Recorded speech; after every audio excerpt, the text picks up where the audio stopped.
Her er Ulrik. Ulrik er gift med en kone, der altid er med på lidt sjov. Han har 2 drenge, der elsker ham. Gå ud, far, nu! Ulrik arbejder som gymnasielærer i Odense.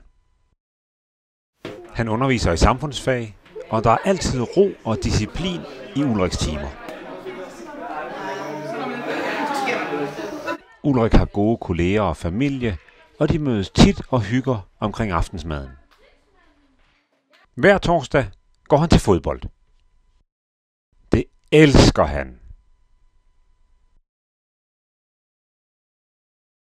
Alt i alt er han godt tilfreds med sit liv, men nogle gange keder han sig. Psykologen mener, det skyldes noget i barndommen. Det skyldes noget i barndommen.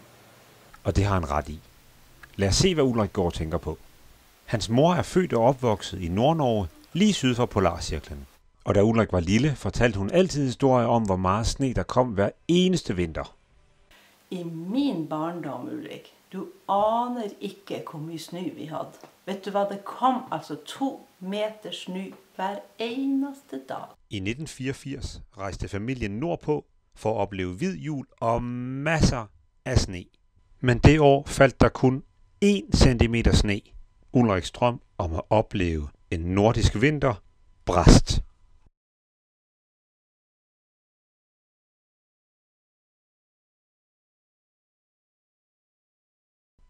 Nu har Ulrik besluttet sig for at forsøge at komme med på fjeldræven Polar, og vi har interviewet nogle af hans allerbedste venner for at høre, hvad deres reaktion er.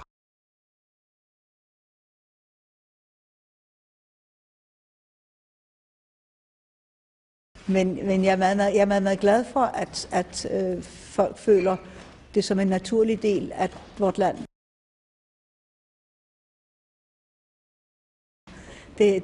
Det glæder, og det varmer ganske kolossalt, og det stiver naturligvis voldsomt af at vide. Can you tell me, does he have classical music background? Oh no, he hasn't. No. How long have you known him? 7 years. Right, that makes sense.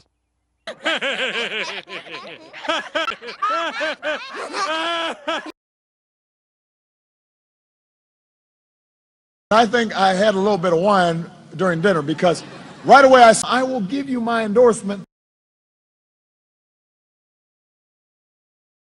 O se van haciendo muchísimas mejoras y creo que eso para un futbolista es lo principal, ¿no? Que uno se sienta cómodo y creo que nos sentimos cómodos y eso es lo importante.